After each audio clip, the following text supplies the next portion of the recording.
नमस्कार साथियों, आज मैं पुनः आप सभी के सम्मुख अपनी इस वीडियो के माध्यम से उपस्थित हूँ, जिसमें कि मैं अपने लिए एक बाइक खरीदना चाहता हूँ। पर कौन सी? आइए जानते हैं कि कौन सी बाइक खरीदी जाए और क्यों खरीदी जाए।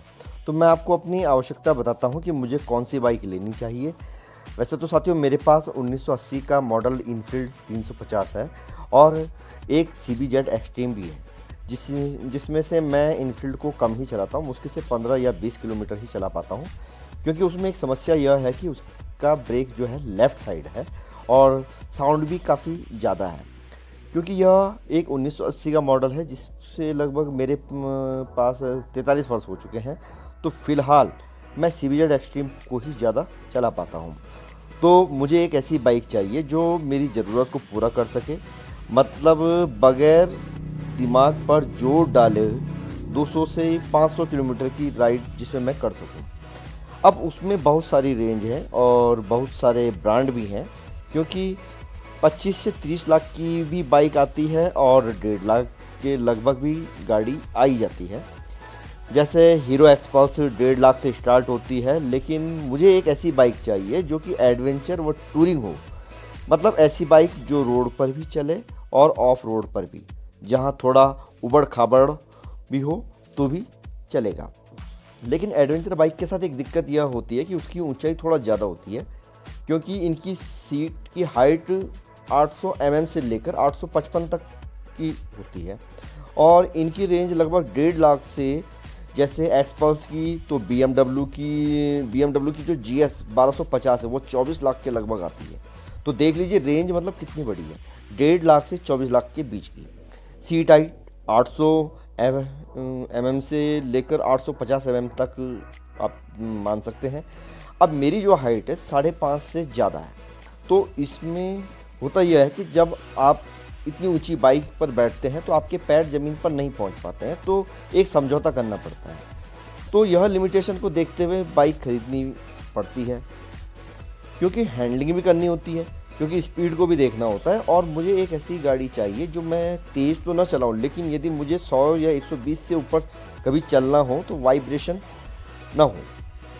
तो इन्हीं बातों को देखते हुए मैंने 3-4 बाइक सेलेक्ट करी हैं और मैंने यह निर्णय लिया है कि ज़्यादा महंगी बाइक तो नहीं लूँगा, मतलब 3 लाख के आसपास की ही लेनी है। वो अभी SS सीरीज के साथ बता रहा हूँ आपको।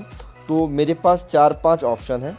तो पहला सबसे कॉमन ऑप्शन जो है मेरे पास आया था रॉयल इनफील्ड का हिमालयन, दूसरा ऑप्शन एक्सपल्स, तीसरा यजदी की एक एडवेंचर नई गाड़ी आई है और चौथा ऑप्शन BMW की 310 GS। तो इन 4 बाइक्स में मैंने अपने आप को फोकस किया। तो इसमें सबसे पहली बात आती है बाइक की हैंडलिंग की।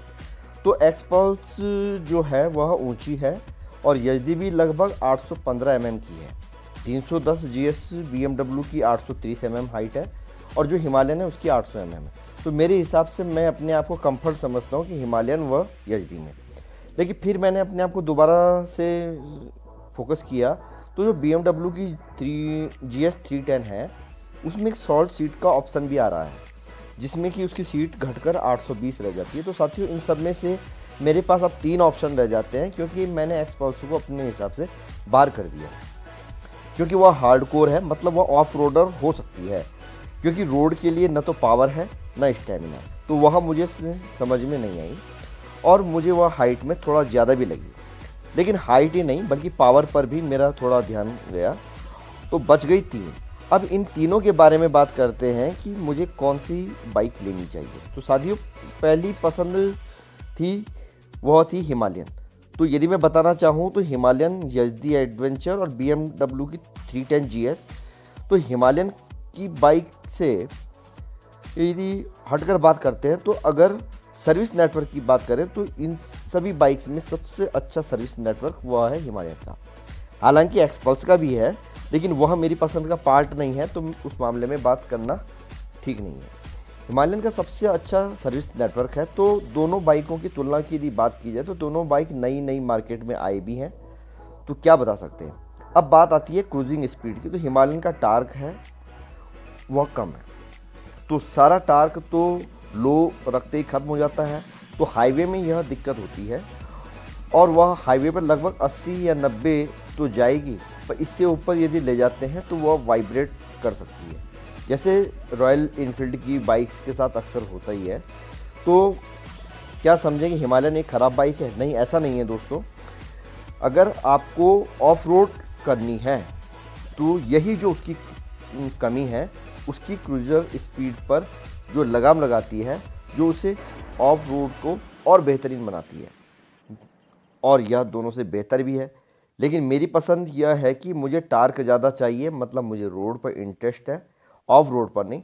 थोड़ा बहुत चाहिए, मतलब छोटे मोटे ऑफ रोड चल सकती है, ज़्यादा नहीं। तो इस वजह से हिमालयन को मैं अपनी पसंद नहीं बना पाऊँगा, क्योंकि मुझे रोड के मतलब की बाइक चाहिए, और 80-90 से ऊपर हिमालयन नहीं जा पाएगी।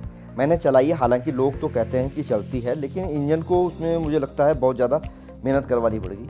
तो अब बच गई मेरे पास 2 बाइक, जिनमें एक तो एचडी व दूसरी BMW की 310 GS।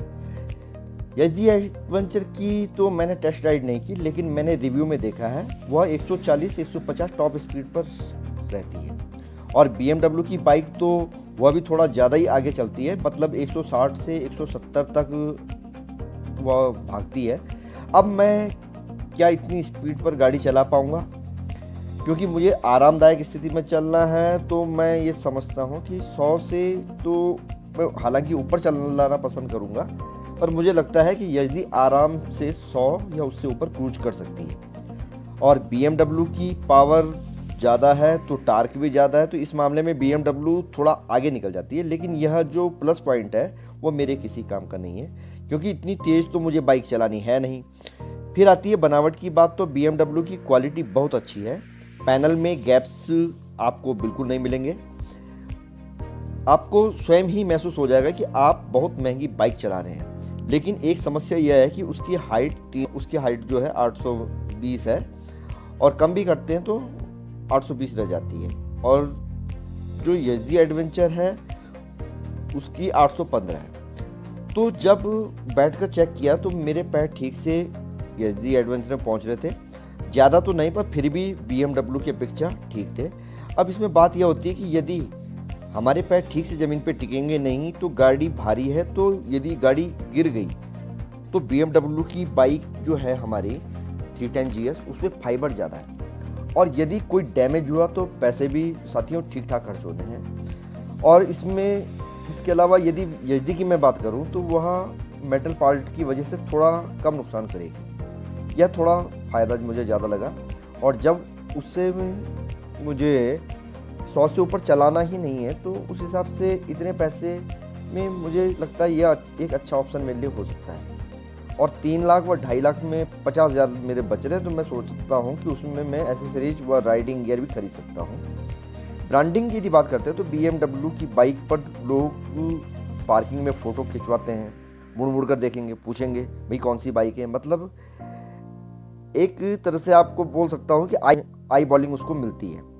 लेकिन मेरे हिसाब से यह एक नुकसान भी है कि हम टेंशन फ्री होकर गाड़ी को कभी छोड़ नहीं सकते, क्योंकि कोई छेड़खानी कर दे या कोई भी पार्ट को कोई दिक्कत कर दे तो हम सभी को यह पसंद नहीं आएगा। पहाड़ों में खड़ी करके छोड़ना काफ़ी महंगा हमको पड़ सकता है, क्योंकि पता चला कि मैं होटल में कहीं ठहरा हूँ और दिमाग मेरा वहीं लगा हुआ है। इस मामले में उसकी यह ब्यूटी जो है उसकी सिक्योरिटी में बाधा बन जाती है।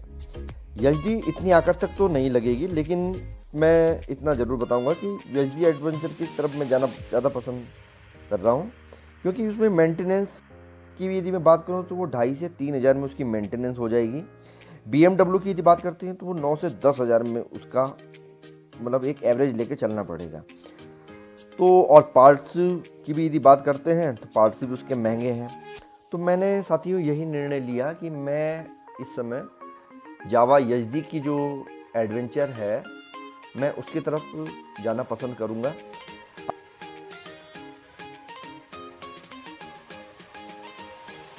आशा करता हूं कि आपको मेरी यह जानकारी अच्छी लगी होगी। आगे भी इसी तरह की मैं आप लोगों को जानकारियां देता रहूंगा। मेरे इस वीडियो को देखने के लिए धन्यवाद। आपका समय महत्वपूर्ण है।